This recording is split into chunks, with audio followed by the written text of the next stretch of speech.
10 жастағы балам шығып маған көмектеседі мына жерде қарды тазалауға. Өйткені мен қиналмасын деп. Мен жүрегім шыдамайды оған.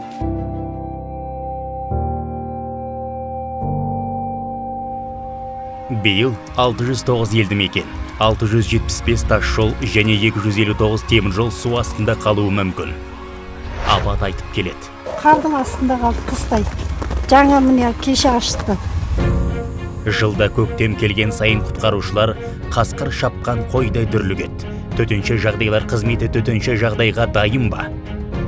Су тасқынына толық дайынбыз деп айтуға әлі ерте.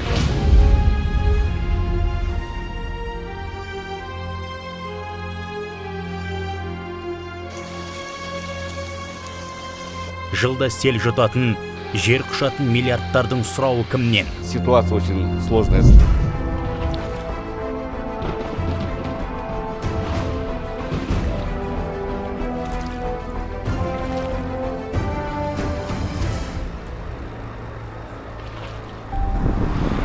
Тасқын таяп келеді.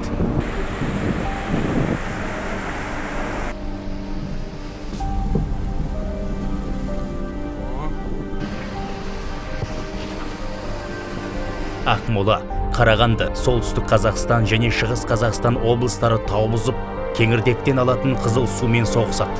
Биыл бұл аймақтарға рекордтық мөлшерде қар түсті. Бір айдағы жауын шашынның көлемі нормадан 3 есеге асып кеткен. 2017 жылы су тасқыны үлкен масштабта жүрген болатын. Сол кезде қардың нормалары, сол кезде қазіргі жылмен салыстырғанда соның өзіне аз болып табылады. Айтып жатқанда, биыл Ақмола облысына және Қарағанды облысының кейбір аймақтарында қар жамылғысы нормасы 2017-де біраз шама көп, 20-40%-ке көп. Соның негізінде, мысалы, біз алдағы көктемде жаңа айтып өткен аймақтарды, оның Шығыс Қазақстан, Қарағанды, Қостанай, Ақмола, Солтүстік Қазақстан, осы елді мекендерде су молынан болады деп біз болжам жасап отырмыз.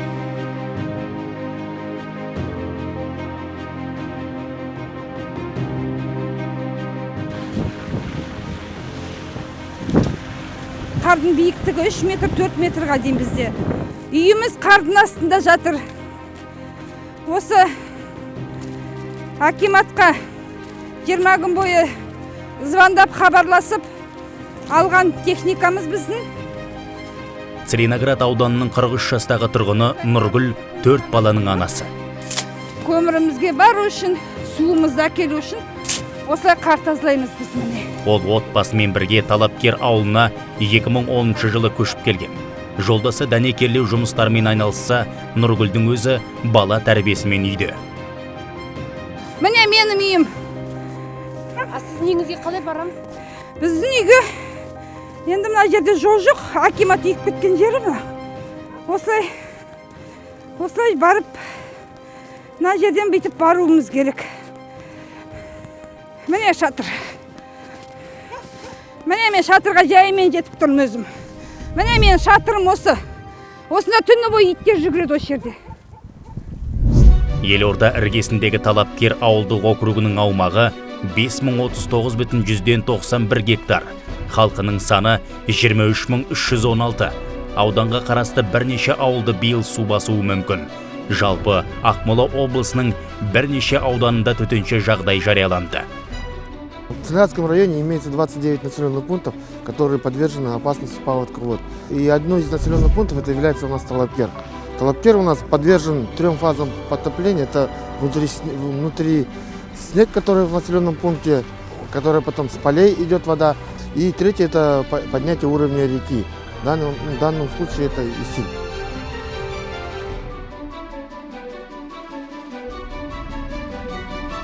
Данный рост какой? 170. Вот смотрите, снег насколько выше. У меня вот рост 170, здесь примерно около 2,5 метра, даже может быть и 3 метра. Айтып келетін апатпен арпалысу оңайға соқпайды. Себебі ауа райы құбылып, оңтүстікте жұқа жауған қар жамылықтан еріп кетсе, солтүстікте тоң болып қатуы талай ведомствоның қан қысымын көтеріп отыр. Әр учаскеге қажетті материал жеткізіліп, жауапты адамдар белгіленген. В данный момент проводится русловыпрямление, работает техника. Мы хотим отвести воду, спрямить русло и пропустить ее мимо села Талапкер в направлении села Нурисиль. Өткен күз жаңбырлы болды. Сөйтіп жерге ылғал мол түсті. Қыста қатты аяз болғанмен қар мол түсті. Тоң былтырғыдағыдай 2 метр тереңдікке жетпесе де, әзірге сірескен күйі жатыр. Вот у нас сейчас проводятся работы по укреплению дамб на селе Талапкер. С сегодняшнего дня мы начинаем работы по... Также у нас работы ведутся по спрямлению русла реки. Плюс сейчас будем дополнительно укреплять дамбы, чтобы не подтопило поселки у нас Талапкер, Хажамухан, Семеновка. Эти работы у нас будут проводиться до села Максимовка. После Максимовки у нас вода более-менее хорошо уходит, поэтому дамбы сейчас нужно укрепить. Пригнали мы сейчас дополнительную технику. Эти работы мы планируем провести в течение 2 недель. Именно задействован будет 1 экскаватор на этих работах. Дамбы, в принципе, подготавливались уже осенью, но сейчас дополнительно мы еще раз пройдемся, потому что в этом году паводок ожидается более сильный, чем прошлые года. Поэтому необходимо дополнительно будет укрепление дамб. Қазір қаладан, ауылдан 8,8 миллион текше метрден астам қар шығарылды. Әрі мегаполис маңындағы полигондар толып қалған. Сондықтан болар, кей жүргізушілер қалаған жерді полигонға айналдыруда. Река Ишим также у нас будет наполняться за счет 3 небольших речек, которые будут разливаться со стороны реки Нура. И первый поселок навстречу этой воде в Целиноградском районе это будет село Талапкер. Ежегодно здесь в паводковый период есть угроза подтопления села, поэтому у нас здесь сооружена дамба вдоль всего протяжения реки Ишим. То есть здесь основное русло не течет, здесь заходит заводь у нас в Талапкер. Мы дамбу сейчас укрепляем, параллельно мы проводим работы по отводу этой заводи из села. То есть мы там прокопали дополнительный канал сейчас, чтобы от моста река уходила сразу в сторону, в основное русло, чтобы заводи это не было. Но все равно, если воды будет много, то лучше подстраховаться и укрепить эту дамбу еще раз. Үкімет 14 мың тонна жадар-жағармай, 153 мың тонна инертті материалдар, 840 мың құм салынған қап және 47 тонна жарылғыш заттар қорын дайындапты. Қатер төнген жағдайда халықты қабылдайтын 1707 пункттер әзір. Жалпы тасқынның алдын алып, салдарын жоюға 34 миллиард теңге қарастырылған. Задействовано около 9 тысяч сотрудников полиции и ЧС для ликвидации данной ситуации. Кроме этого, сегодня было премьер-министром дано поручение всем акимам для того, чтобы выделить необходимые денежные средства, а также необходимое количество техники и людей для ликвидации данных последствий. Так как будут наказывать тех, кто не соблюдает эти противопаводковые меры? Ну, давайте по последствиям. Вот когда будут последствия, после этого будем привлекать. Вот за ночь намело, здесь со часуха было нормально. Ну все, дорогу закрыли. Все даже не суйтесь на трассу, ее просто нет. Вот люди машины бросают, уходят. Так что сидите, господа, дома. Забудьте о дальних поездках. Бүгінде республика бойынша 463 гидротехникалық құрылысты жөндеу қажет. Бұл тез әрі сапалы жүру тиіс шаруа. Олай болмаса опық жетінімізді Қызылағаш оқиғасы көрсетті. 10 жыл бұрын тұтас бір ауылды жермен жексен еткен апаттан кейін барлық су қоймаларының тізімі жасалып, стратегиялық нысандар мемлекет меншігіне өтті. Гидротехникалық құрылыстарды тасқын суларды өткізуге дайындау мақсатында комиссия құрылды.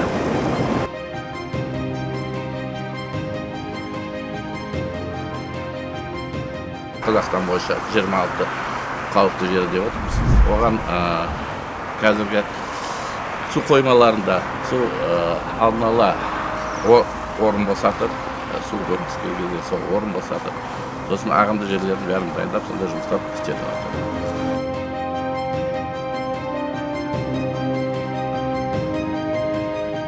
Батыс Қазақстан, Қызылорда облыстарының жергілікті атқарушы органдары 2 жыл бойынша жоспарланған іс-шараларды орындамай келеді. Шығыс Қазақстан облысында 2019 жылмен осы жылға қаражат бөлінбеген. Павлодар облысынан өткен жылы қаржыландыру мүлдем қамтамасыз етілмеген, ал Солтүстік Қазақстан облысы бойынша тек 37% қаржы жұмсалған. Республикалық жолдың ұзындығы 24 мың шақырым болса, онда 1277 көпір және 14994 су өткізу құбыры бар. Темір жол бойынша біз 600-дан астам 673 қауіпті орындарын былтырғы су тасқын болған жерлерін учаскелерін белгіледік. 42 арнайы арналған пойыз дайындадық. Оған қоса автомобиль жолдар бойынша, темір жол бойынша бүкіл инерттік материалдар дайын.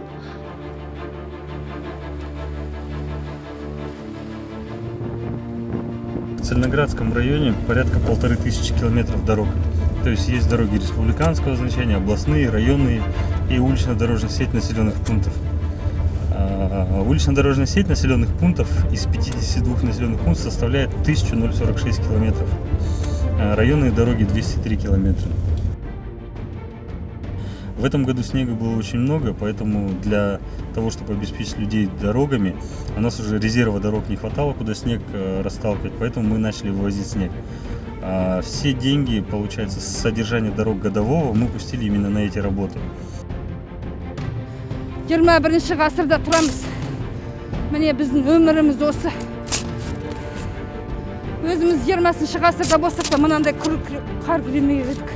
Мына жерге әкеп үйіп кетеді. Мен осыны алдында десем, это ваш двор. Сами чистите деді, маған айтады. Это разве двор? Айтыңыздаршы. Акимат келіп осы үйіп кетеді біздің жолымызды тазалаған кезде. Мен осы жерге осы акиматты нету үшін, шақырту үшін мен қаншама адамдардан сөз естідім.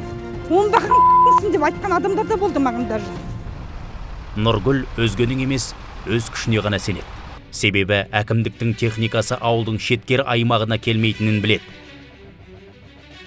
Буржума өтпей боран соғады, буржума өтпей боран соғады. Главный улицалар. Содан кейін уже идут второстепенные улицалар. Сіз әте мына шетте тұрватсыз ғой. Это тоже нечестно же. Сендердің балаларын автобусқа мініп жүру керек, а мен балам опығарлап, сол неден құлап сүрініп, осы сугробтардан домалап түсіп мектепке бару керек. Мына трассаға 1,5 шақырым жүреді. Біреу 3-ші класс оқиды, біреу 5-ші класс оқиды. 1200 километров составляют наши дороги внутрипоселковых. Это расстояние почти от Астаны до Алматы. И этот вот снег, вот эти все эти улицы, вот этими буранами наши были полностью заметены. Снег, вот как только что вы видели, поднимается местами от 2 до 3 метров. Вот снег, который вот лежит во дворах, это уже необходимо каждому владельцу самому вывозить. Синоптиктер ауа райы алдағы 2 аптада әлі әуре сарсаңға салады дейді. Демек климаттың құбылуы қол қусырып отырғанды көтермейді, әрі кешірмейді. Болжамның дұрыс болмауынан айтып келмейтін апат 10 жылдан асты айтып келеді. Тек Елордада қар шығаруға бөлінген қаржы әлеуметтік нысандардың құрылысына бөлінген қаржыдан асып түсті.